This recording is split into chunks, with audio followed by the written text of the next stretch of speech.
Welcome to Dead Man Talking. Tonight's story is from the incredible mind of Reflect from over on Reddit, No Sleep. And as ever, please do let us know what you thought down below in the comments box. Please do like and share. It really does help build the channel and our community further. And why not hashtag TeamFEAR and DMT's Cryptid crew. And so, with that aside, let's get into tonight's story. Entitled Smoke Pluming from the Woods. Let's get straight into that. For those involved in dealing with cryptids, if any of you are reading this, why do you do it? Other than the money, of course. I feel a lot of you do it for the rush, the adrenaline. But where's the line drawn? Where does exhilaration evolve into panic? Well, don't get me wrong, a little risk taken is food for the soul, but so many factors can go wrong in any situation. In particular, what do you do when you find the corpse of a cryptid you were hunting, eviscerated and dismembered? When the abrupt realization hits you that there's a bigger fish. And my grandpa wasn't quite on the level of monster hunting, but boy was he a crazy motherfucker. Once he hunted a grizzly using nothing but a crossbow, wet mud and leaves, and his wit, and he's had his head mounted above his forest house fireplace ever since. I can't say how far back his love for the wilderness is rooted, but I know he grew tired of the city long before retiring from his job as a metropolitan engineer. Since then, he's lived out in our old house in the northwestern reaches of the Olympic National Forest, about 40 miles from the park itself, in Washington state. I can only imagine how lonely it must have been living out there by himself, but, well, it never seemed any the worse for it. Now, in recent years, I've come to be good friends with a guy I met in college, Martin. I could see the same fire in his eyes as my grandpa's when it came to the outdoors, always pestering me to come with him on camping trips, going fishing, hunting, or you name it. It was a no-brainer bringing him along for a visit to my grandpa's. Honestly, I feared they might get along too well. Martin would never return with me. In the end, it didn't matter, because both of us had been ingrained with a morbid aversion to the woods since that day. And Martin was particularly eager this time, practically vibrating in the passenger of my Jeep. Last trip, Grandpa promised he'd show him the ropes of skinning and pelts. Martin often went on about how he'd feel sitting in the front of a roaring fireplace, and with a great deerskin rug laid out beneath it. My motivation was simply to check up on my grandpa. He hadn't been responding to my attempts of contacting him for the past week, and so naturally I was a bit worried. I ran into a problem early, driving up the long dirt road to my grandpa's. Rounding a corner, I slammed on the brakes, seeing a slew of fallen trees lying across the road. "Damn, what's happening here?" Martin exclaimed. "There haven't been any storms recently, right?" And I sat with my hands 10 and 2 on the steering wheel, lost for words. No, it's been pretty clear weather around these parts since March. Weird. Shutting the engine off, I hopped out of the Jeep. The only sounds were the leaves flittering in the mid-spring breeze, nature's white noise. We were a little over 2 miles away from the house, an easily walkable distance. Grandpa had enough equipment that we didn't need to bring much of our own, and so our bags were light. I had my phone, a flashlight, water, spare clothes, and my utility watch strapped around my wrist. My plan was to get up to Grandpa's and come back down in his truck to chop up the fallen logs with a chainsaw. We thought it would be more fun to go through the woods alongside the track. A long dirt road means only boredom, after all. We scrambled down the left side slope and began our trek, keeping an eye on the road to follow its route. Only a few minutes later, the smell hit us. Putrid carrion. It was nothing unexpected. Animals in the forest die all the time. Even so, that hard-wired part of my brain was repulsed at the smell. Shit, something's festering out here, I said. I can't imagine how it'd smell in the summer. Martin let out a small retch, but agreed. The stench only grew stronger as we went on. It was at its peak when I almost tripped over a sharp object on the ground. I thought it to be a cluster of branches at first, but the notion quickly dissolved upon seeing the pale ceramic reflections. A decapitated stag's head lay right in front of us. It was wrong, though. The teeth, well, they were too long, and the bone of its face was exposed. Even with the odour, I could tell it was fresh, with the viscous black blood that seeped from its neck and mouth. Martin spoke up. "God damn, that's freaky.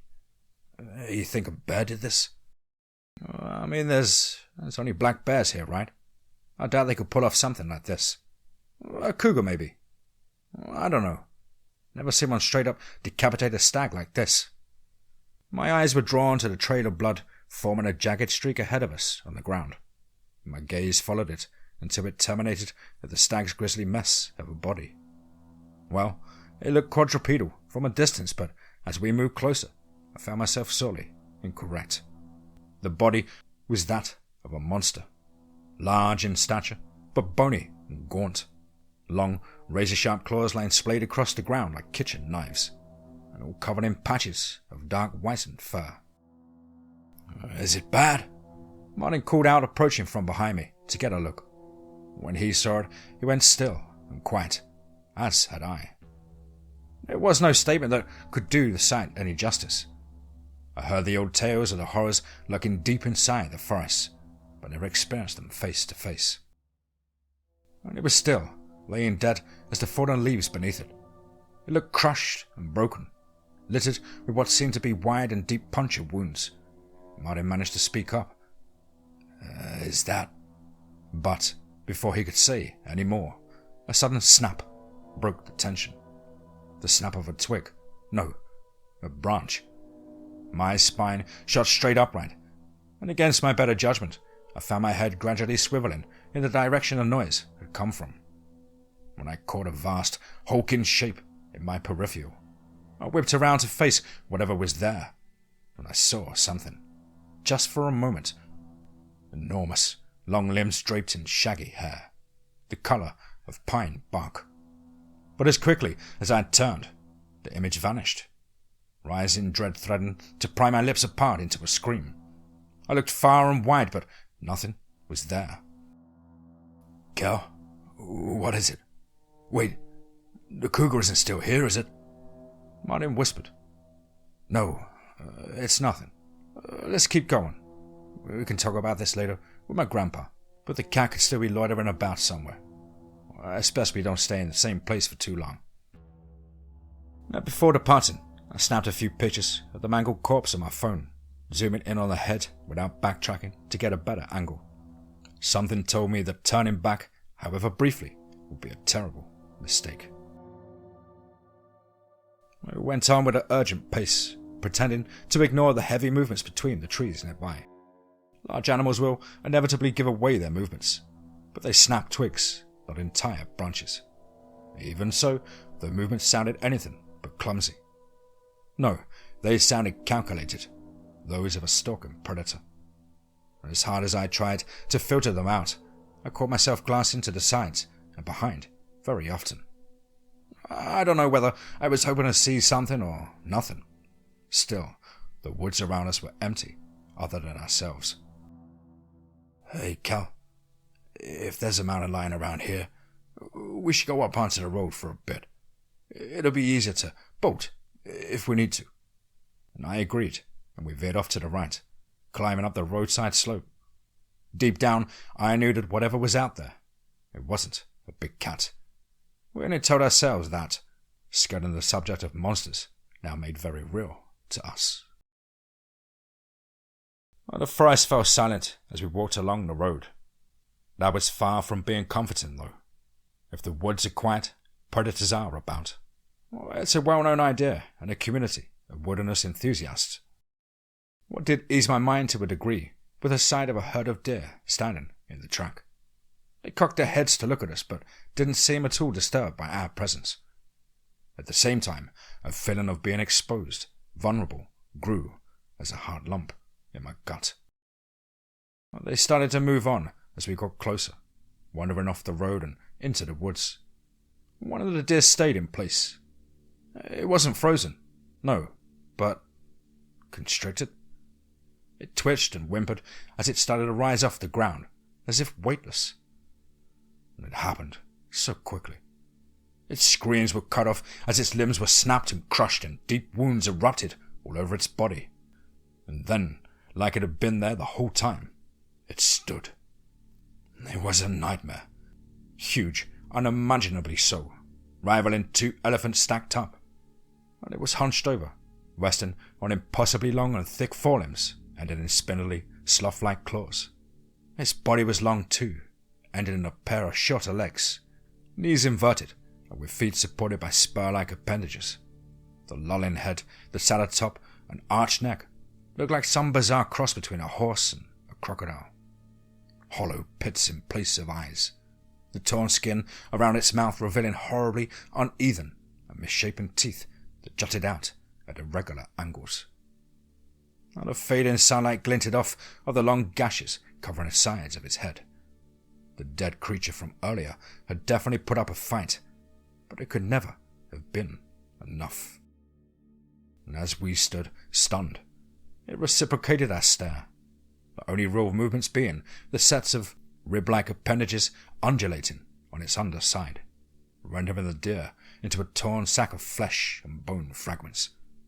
The poor animal seemed to wither before our eyes as the sharp ribs forced deeper into its body, like a juice box having the last drops sucked out of it. And in that moment, we were part of the herd, paralyzed. Some had already run off, but others were a statue in the presence of this beast. Another smell hit us then, different from the stench of decay like earlier, but equally as sickening. Like moist earth, sulfur, methane, and dead fish. Its source was clear, as wisps of gas from the beast's mouth became thick, billowing fumes, rising into the evening sky. And the tension was broken, with the deer's mutilated husk thudding to the ground. The remaining deer took flight, scampering off into the trees, and in response the beast snapped its head in their direction. Something was wrong with its head, flopping around clumsily as it turned. I took a step back as it let out a deep, guttural rattle, before bounding off after the herd, its matted hair swinging violently. It splintered a tree as it went, but was totally unfazed by the impact. We waited until its thundering gallops faded into the quickly darkening night before saying anything. What the fuck? What the fuck? What was that thing? Martin sputtered, tears welling up in his eyes. I don't know, man. We have to get to the house before sundown. I have a feeling our chances of escaping are little to none in the dark. Are you crazy? We have to go back. I want to get as far away from this place as What about my grandpa? We can't just leave him here with that thing. Martin didn't look over to me, but wasted no time in disagreeing, starting his jog up the road. We were already over halfway to my grandpa's house, and even if we wanted to escape, it would be a menial task for the creature to smash the jeep off-road. A solitary light in the distance looked like the gates of heaven. It radiated safety, but I knew we couldn't continue out in the open, completely exposed. I looked down to my utility watch, making a mental note of the direction of the house, north-northeast, before grabbing Martin by the arm and leading him off to the left side of the road. Nature's cruel irony manifested in the steepening terrain and thickening brush. The house's light quickly faded, leaving us with only our bearings to navigate.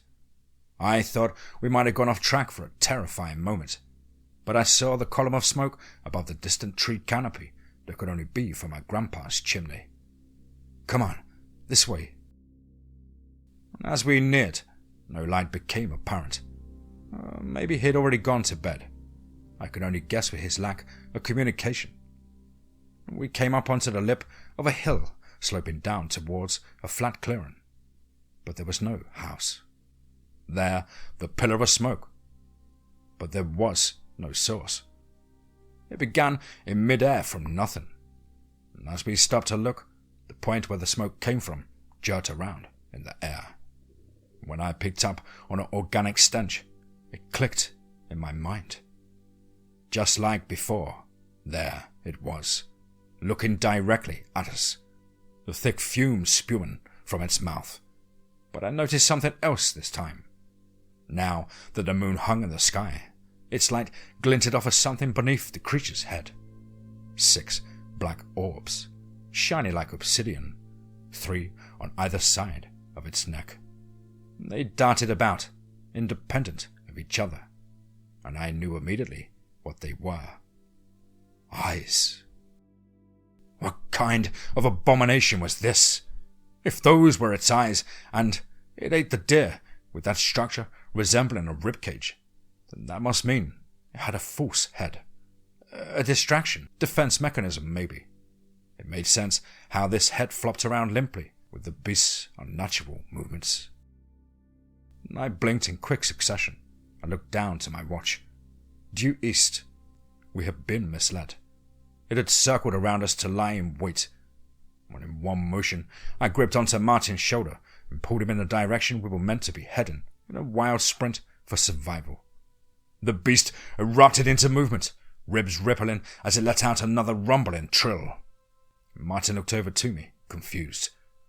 "Hey, dude, what are you doing? There's nothing that..." "Shut up. Just run as fast as fucking possible. Now! Don't stop for anything." Our pounding feet were matched by the heavy thumps and loud cracks of trees being smashed. I dared not steal a glance behind, fearing that even the slightest break in pace would mean death. "There!" And I struggled to see what Martin was talking about, until the yellow light became visible between the tree trunks. We were only a few hundred yards away, but I was surprised the creature hadn't already caught up to us. Even the trees in its way stood no chance at impeding it. It had almost caught up. I could feel the air pressure from its massive body charging through the trees behind, close enough that at any moment I might feel its claws cleave my body into pieces. And a saving grace, coming up on our left, was a dense patch of old oak trees. I swerved towards them, leaping through the spaces between trunks, just large enough for us to get through. I hit the ground, rolling sideways. There wasn't even time to be dazed as an immense slam sounded from where we'd just been. I scrambled backwards, looking to see a great arm slinking through the gap. It was thick, but not as thick as the oaks. The claws tapped about, searching blindly for our frail bodies. "Go!" I shouted, and the both of us shot to our feet and bolted towards the light. As we ran, the sounds grew distant. Was it stunned, or did it still think we were behind those trees? I didn't care. All that mattered was being inside and not out. The gravel clattered against the front of the house as we skidded to a stop. I rapped on the door, devolving into pounding when it went unheard.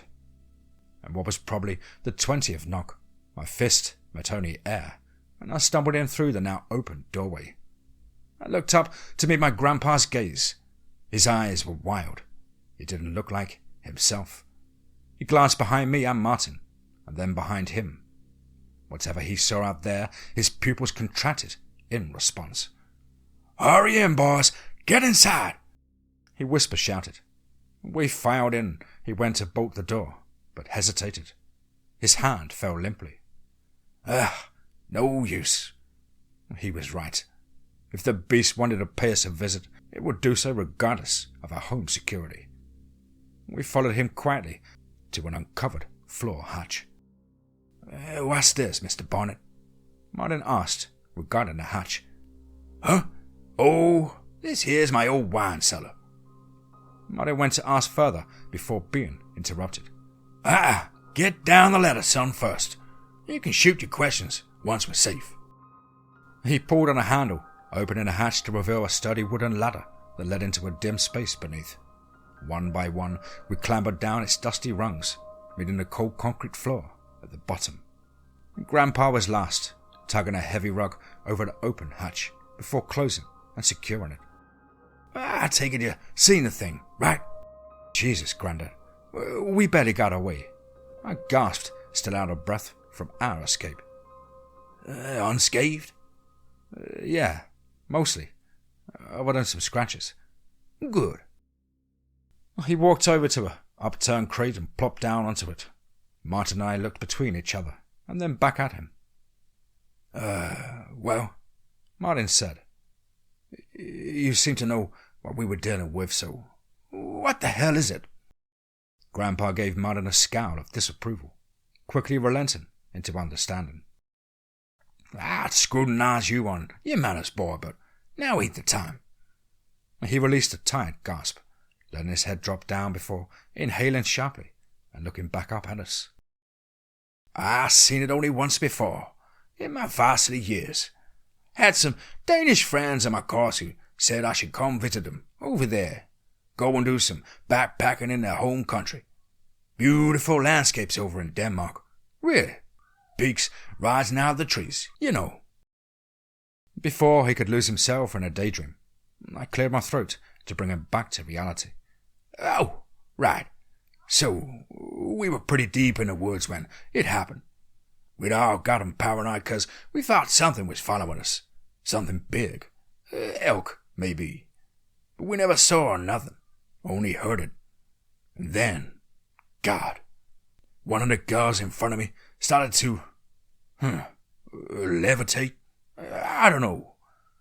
She was just rising up off the ground, gripped by something. Whatever it was made a mess from her. Crunched her up like a meatball being squeezed. I saw it then. Curved bones wrapped around her, stabbing in deep. I ain't never gonna forget the sight of it. It was like a stain on my mind. We saw the same thing. Martin piped up. Only it was a deer. Looked like it sucked everything out of it when it was done. Yep, can't say I know how it works. You can only see it if you know something's there. If it's there. Anyway, we ran as fast as we could back down the trail and we seemed to lose it. The whole time there was this rancid stink though. Eggy and earthy. Ugh. We wound back up in the town we'd started from. Went straight to the police station and reported it. Apparently, all they found was a little chunk of meat. Piece of thigh or something like that. One of the other guys told me about the tale later on. He brought up the smoke we saw rising out of the forest. When we were back in town, an old Danish legend went that people through history seen smoke columns in the woods. And most who went to check it out, they never returned. They said it would move around. Not like how fire would spread, but it was like wandering to and fro. Damn, that's a horrible story, Grandpa, I said. It doesn't help us figure out what it is, though. We already know the stuff you just told us. Well, he replied. I'm sure it's got many names, seeing how it can just pop up where it likes. But I only heard it called the Skorstender. Means chimney beast, if I'm remembering it right. That makes sense. We thought we were seeing the smoke from your chimney, but it led us right to it. Kel. Grandpa sighed.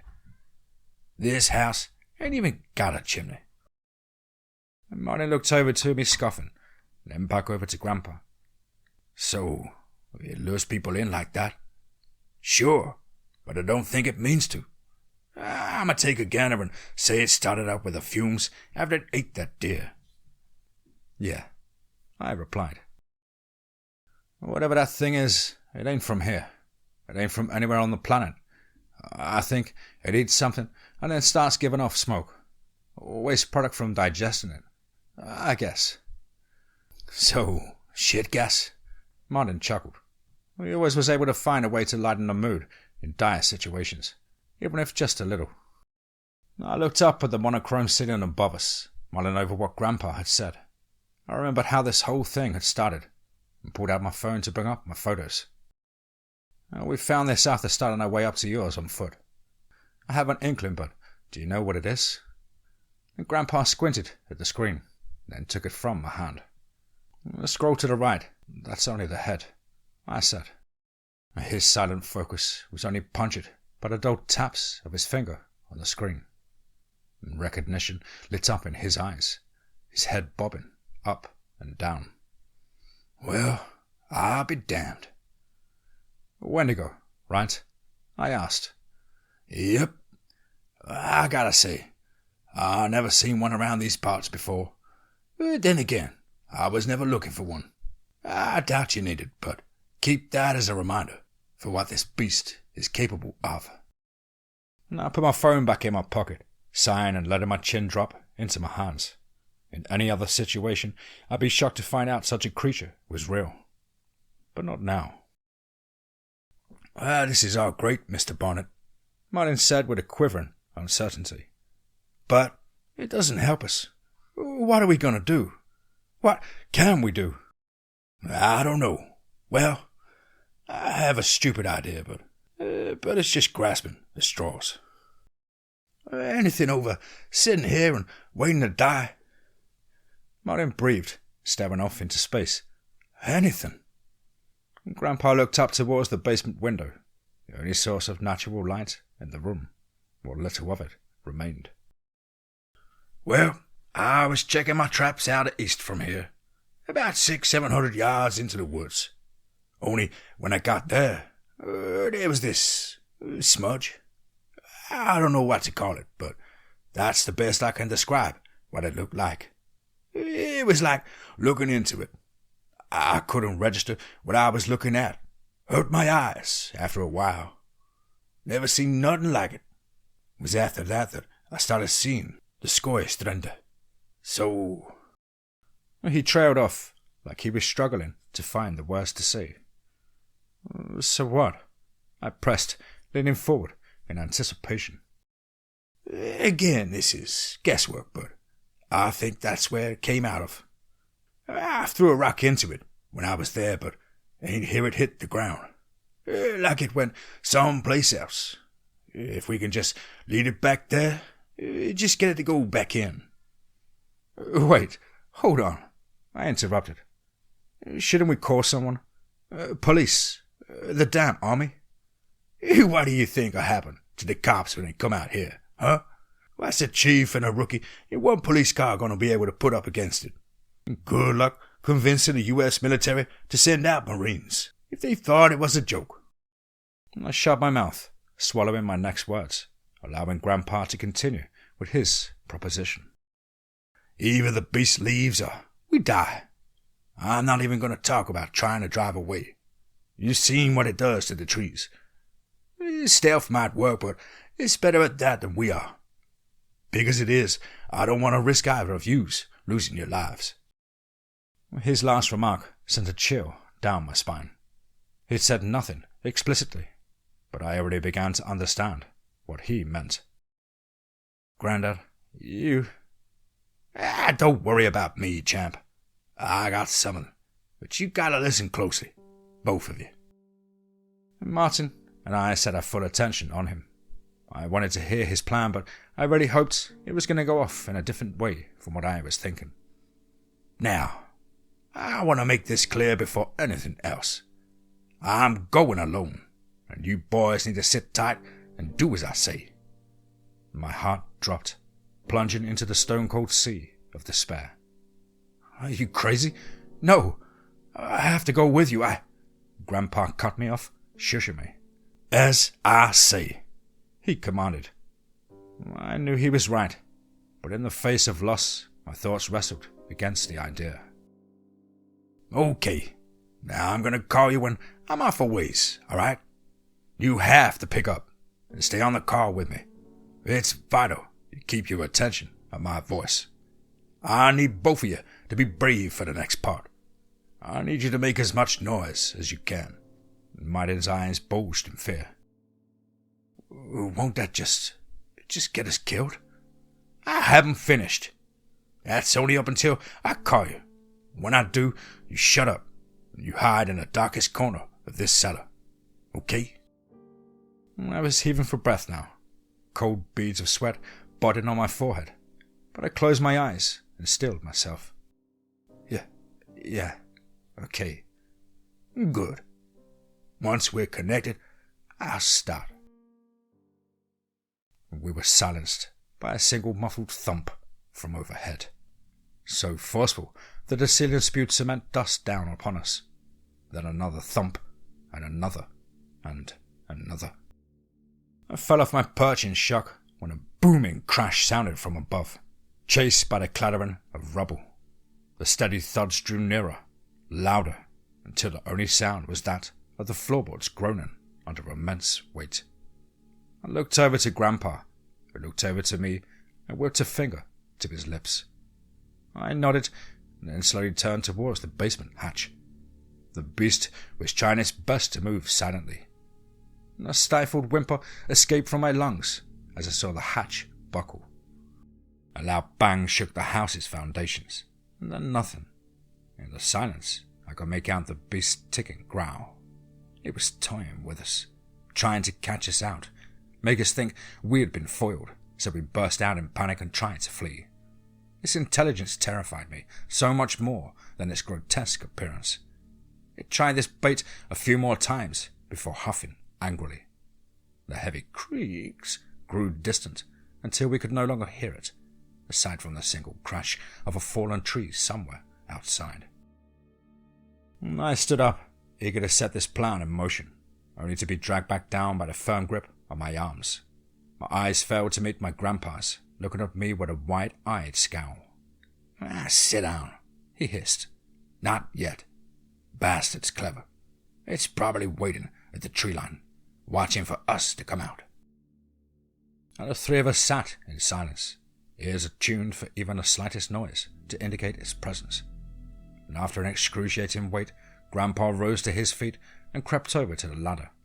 He scaled it, wincing at the creak of a rung, and then pushed open a hatch ever so slowly. The rug that had been above was tattered, torn fragments slipping down into the now open space. He peeked out from side to side, checking rigorously that we were safe. And as he pressed his hand upward, what sounded like a broken tile was disturbed, clattering onto the floor above us. Grandpa froze in place, visibly tensing. Creak! The heavy step, followed by the guttural rattle.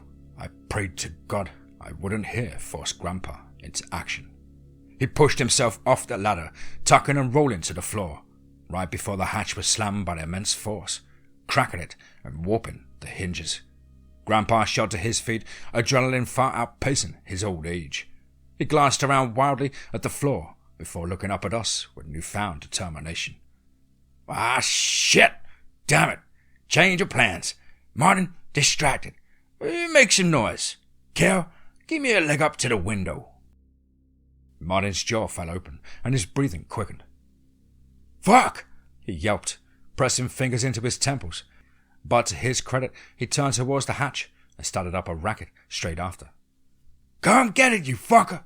You ugly sack of shit!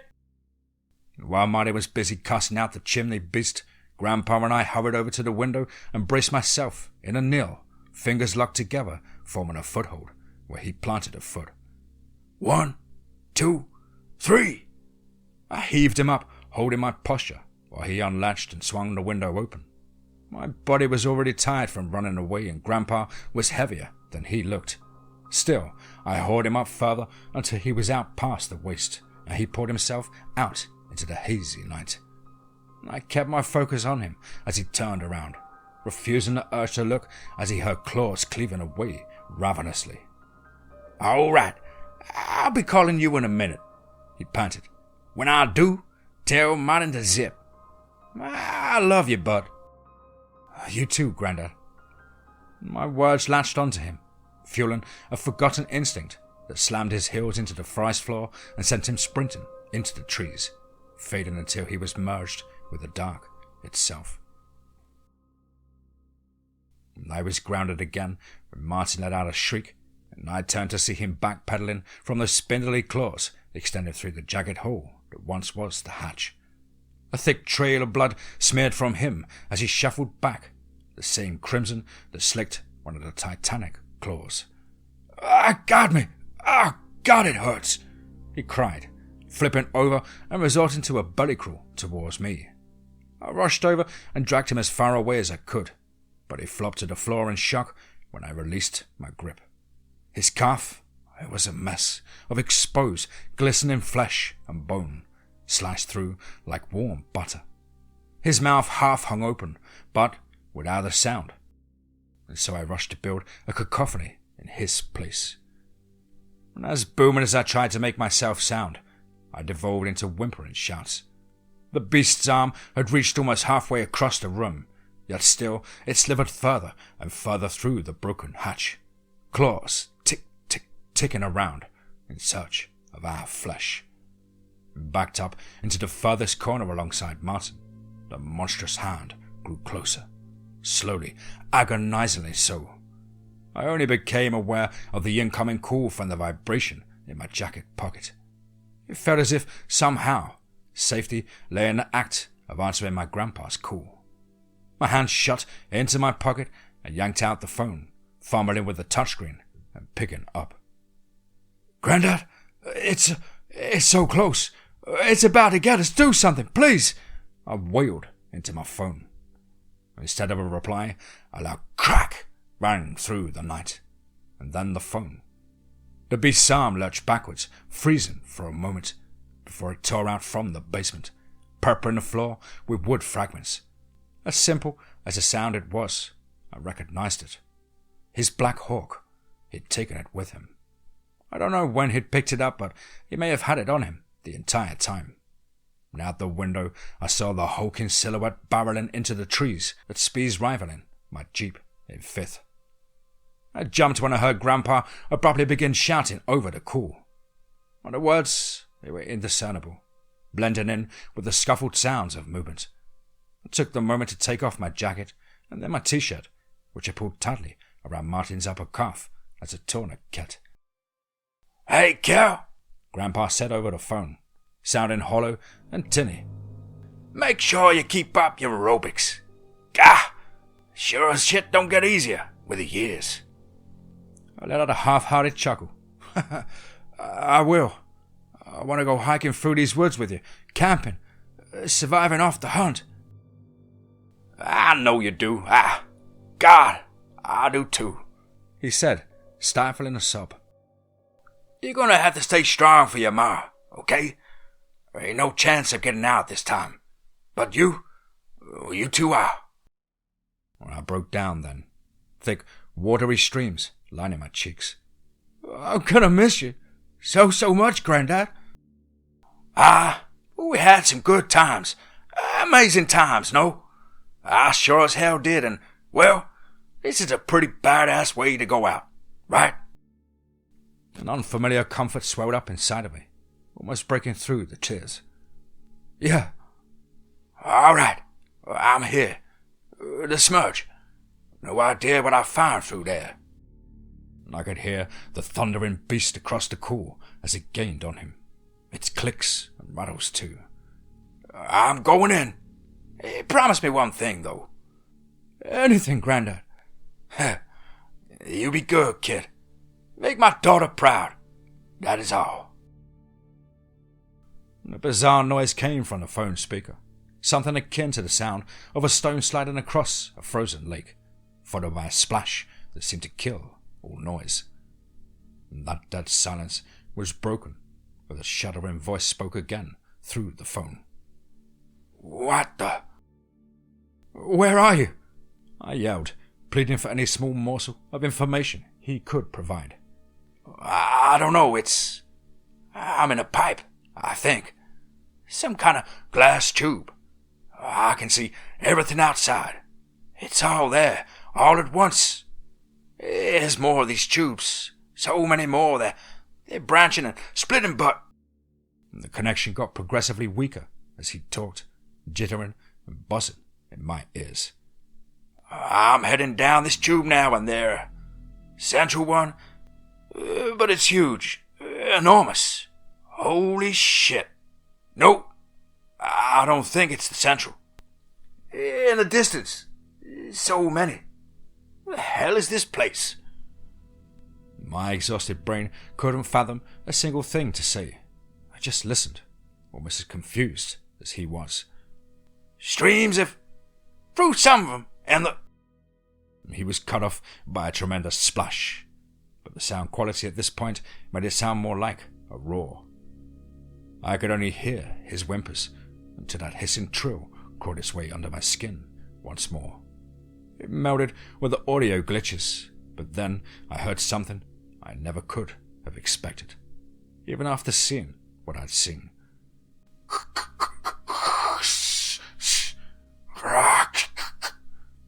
It sounded as if the creature was stuttering, clearing its throat, before.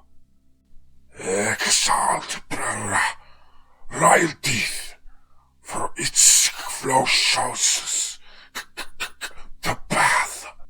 It spoke. The unearthly nightmare beast had spoken. Its words were jarring, like it was repeating after someone teaching it how to talk, broken by animalistic clicks and hisses. Grandpa screamed, but the call lost connection completely and drew it out as a high sine wave tone. My hand acted of its own accord and loosened its grip, sending the phone clattering to the floor. By the time I had crouched down to grab it, only my home screen greeted me as I pressed the home button. Call failed. I looked down to Martin, and he was out cold but breathing. The bleeding had died down, but he needed urgent treatment. Even so, I fell to the floor, back slouched up against the cold concrete wall, and decided to wait it out until sunrise. I was certain Grandpa's plan had worked, but just the slightest uncertainty held me in place. The adrenaline was beginning to wear off. My limbs ached, head thumped. I fought against my eyelids, but they felt as if dragged down by anchors. All light vanished, and I faded into sleep.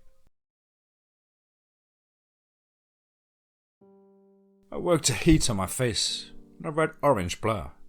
I opened my eyes, grimacing at the rays of sunlight that poured through the destroyed basement hatch directly onto my face. Any notions of a simple nightmare were shattered. Martin. I rolled over onto my side, seeing him laying a few feet away.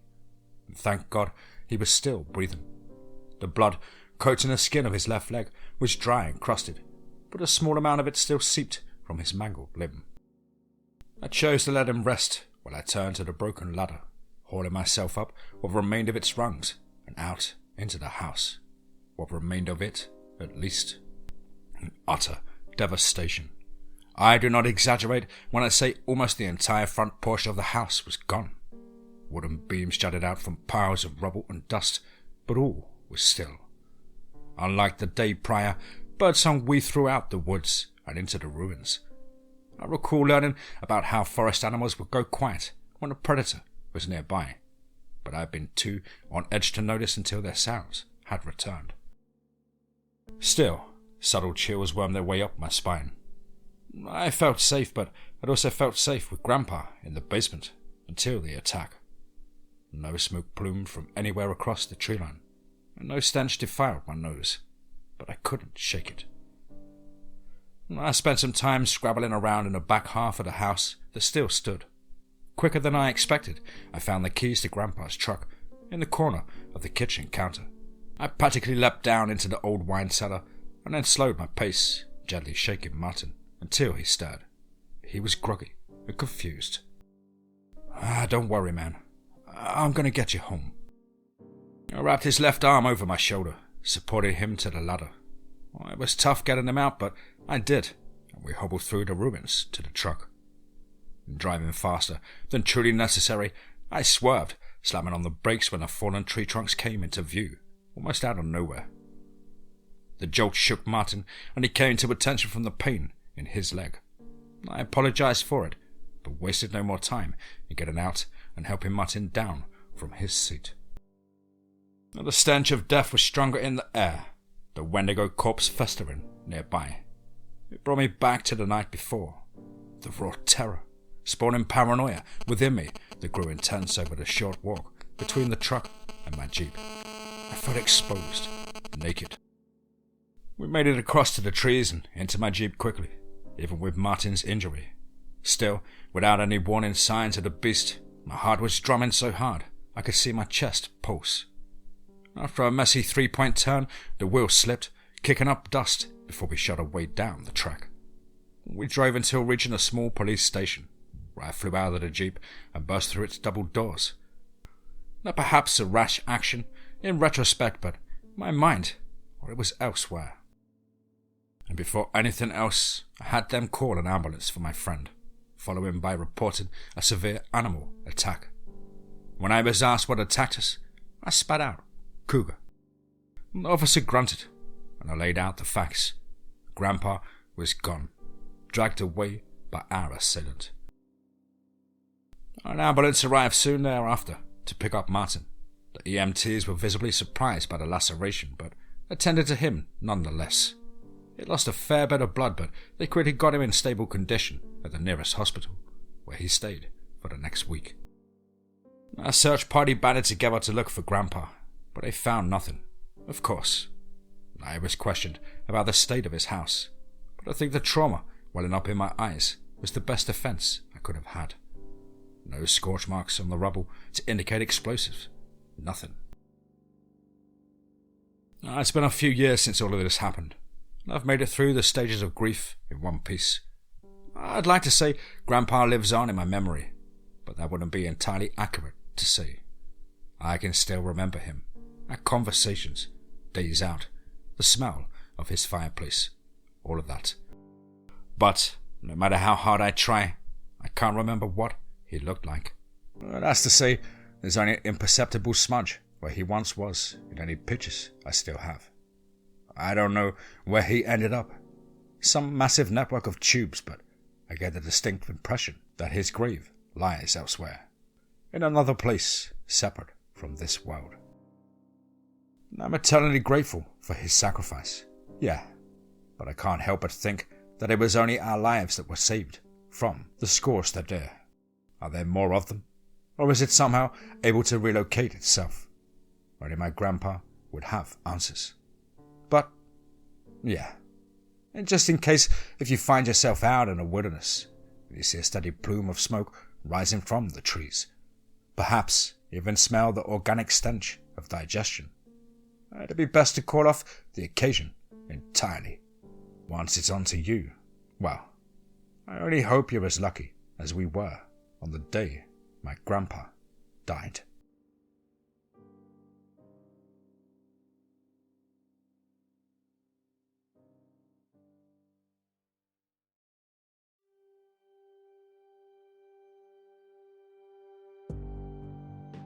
Wow. Suddenly another one. Wow. Absolutely chest-pounding, heartbreaking story there from the incredible mind of Reflect from over on Reddit No Sleep. A mighty thank you, Reflect, for allowing me to narrate this story on the channel. Truly remarkable writing and scene setting painted an excellent picture of desperation and heart-pounding horror. Of course, I hope you enjoy this rendition and will certainly be keeping my eye out for any more of your work in the future. Well, guys and girls as ever, you know the drill. Please do let us know what you thought down below in the comments box. Please do like and share. It really does help both the channel and our community further. And why not hashtag TeamFEAR and DMT's Cryptid Crew. Now if you can pen a story pack in this much punch, then please do get in touch with me at the contact email, which is, as on screen, contactthedeadone@gmail.com. And I really look forward to hearing from you. As ever, guys and girls, I hope you're all well and happy and taking a fight back to life and giving it your all. But above all, remember, be safe, not sorry.